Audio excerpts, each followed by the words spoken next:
अस्सलाम वालेकुम।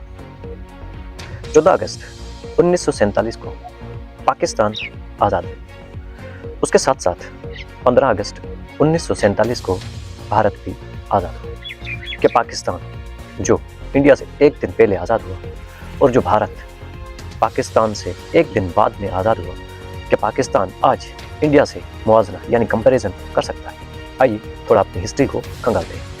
हिंदुस्तान एक ऐसा मुल्क है जहाँ पे कभी भी मिलिट्री इस्टेब्लिशमेंट ने मार्शल लॉ नहीं लगाया और अपनी हुकूमत को, सिविलियन हुकूमत को तख्ते से नहीं गिराया और ना ही किसी वजीर आज़म को टेन्योर इनकम्प्लीट करवाया अपने बलबूते पर। दूसरी तरफ पाकिस्तान एक ऐसा वाहिद और बदकिस्मत मुल्क है जिसमें बराह रास्त और बिलवास्ता इस्टेब्लिशमेंट यानी शेडो गवर्नमेंट इस्टेब्लिशमेंट की ही चलती है।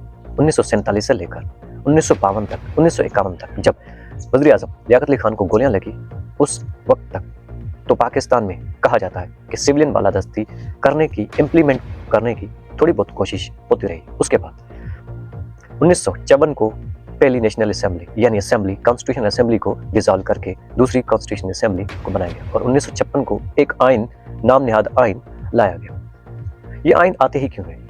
इसलिए कि एक मुल्क को उसके ट्रैक पे चलाया जाए। लेकिन पाकिस्तान में आइन की क्या वक़्त है, आप बखूबी इस चीज़ से वाकिफ़ हैं। 1958 में अयूब खान पहला मार्शल लॉ एडमिनिस्ट्रेटर इस मुल्क पे हुकूमत करने के लिए आ गया और अपने शाह सवार पर बैठ गया और पाकिस्तानी अवाम उसके नीचे चलती रही। पाकिस्तानी अवाम को रोनता हुआ वो 11 साल तकरीबन 1958 से लेकर 1969 तक इस पाकिस्तान पे हुक्मरानी करता रहा। आपको पता है कि इस 10-11 साल में अयूब खान ने क्या जुल्म ढाए, क्या मोहतरमा फातिमा जन्ना से नाजायजियाँ की, आपको बखूबी वाकिफ़ है। रेफरेंडम, सदारती इलेक्शंस और उसके बाद अवाम पर नाजायजियाँ, अवाम पर ऐसे ऐसे कानून थोपना, नाइंसाफ़ियाँ करना, कौन पूछता है जब कोई ताकत में होता है। जैसे ही आज मौजूदा सूरत हाल पाकिस्तान की है। उसके बाद 1969 में याह्या खान आया। याह्या खान 1969 में आया और 1971 तक जाते जाते उसने क्या गुल खिलाए, आप सभी इस चीज़ से बखूबी वाकिफ़ है। अगर आपने हमूदुर रहमान कमीशन को पढ़ा है तो आपको ये वाक़या बताने की भी ज़रूरत नहीं है। लेकिन याह्या खान ने टिक्का खान, जनरल न्याजी और कुछ ऐसे जर्नल चुने जिसने सर्च लाइट ऑपरेशन लॉन्च किया और बांग्लादेश में ऐसी आग लगाई, यानी उस वक्त के ईस्ट पाकिस्तान में ऐसी आग लगाई जिन्होंने न बच्चों को छोड़ा, न बेवा औरतों को छोड़ा, न बच्चियों को छोड़ा, न ओल्ड वुमेन को छोड़ा, न बच्चों को, न मर्दों को, किसी को भी नहीं छोड़ा, न नहत्यों को, न हथियार वालों को, सबको वो मारते चले गए और ज्यादती का निशाना बनाते चले गए। वो बेचारे इस निज़ाम से तंग आकर इंडिया की तरफ जाने लगे।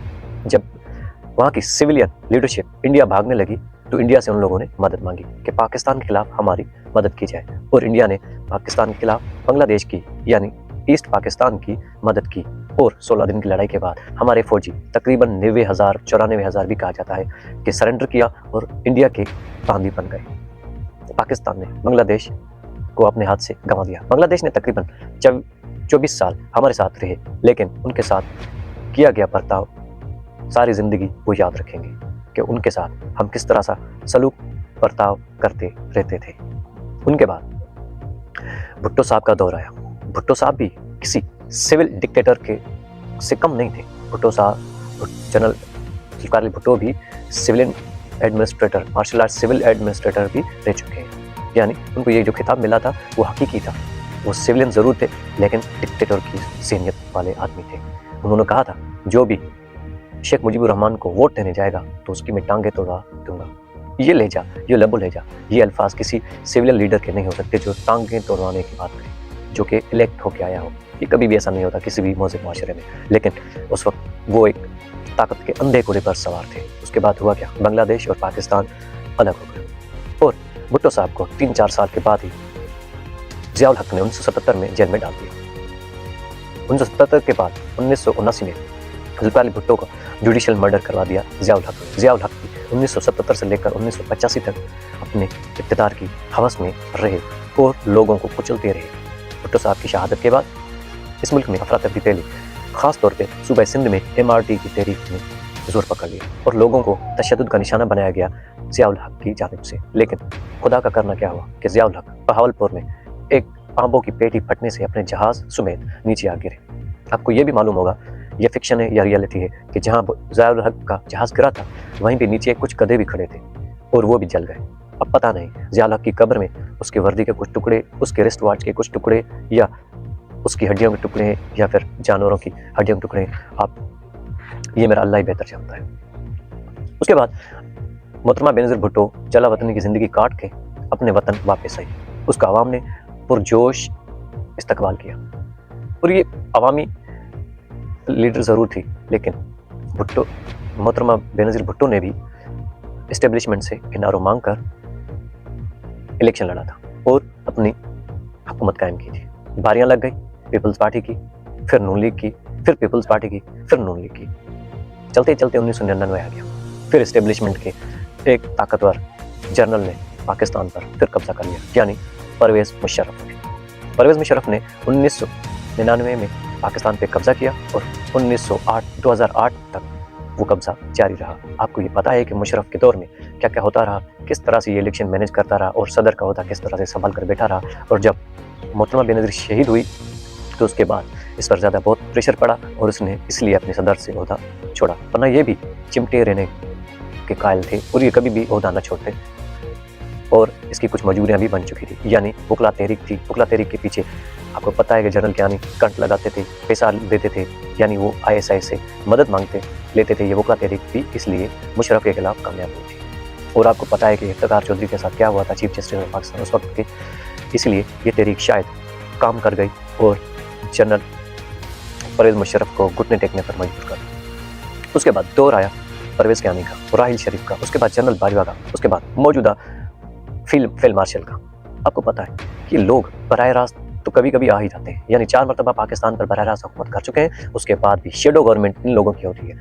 جنرل باجوہ عمران خان صاحب کو حکومت نہیں کرنے دے رہے تھے، لیکن عمران خان صاحب نے ان کی مداخلت بالکل بھی قبول نہ کی اور اپنی حکومت چھوڑنے پر راضی ہو گئے. عمران خان صاحب نے اپنی حکومت تو چھوڑ دی، لیکن جنرل باجوہ کے کہنے میں نہ آیا. جنرل باجوہ نے بہت عمران خان کو دھمکایا، ٹارچر کیا. اس کے باوجود بھی خان صاحب ان کے چنگل میں نہیں آیا. اس لیے شاید عمران خان صاحب آج جیل میں ہیں. ان کے باوجود بھی عمران خان صاحب کی مقبولیت کا توتی بولتا ہے پاکستان میں. شاید یہی ایک وجہ ہے کہ اگر عمران خان صاحب اسٹیبلشمنٹ یعنی جنرل باجوہ یا جنرل عاصم منیر کی بات مانتے تو ان کی یہ مقبولیت آج پاکستان میں نہ ہوتی اور لوگ ان سے اس طرح عقیدت کے حد تک پیار لحاظ نہ کرتے.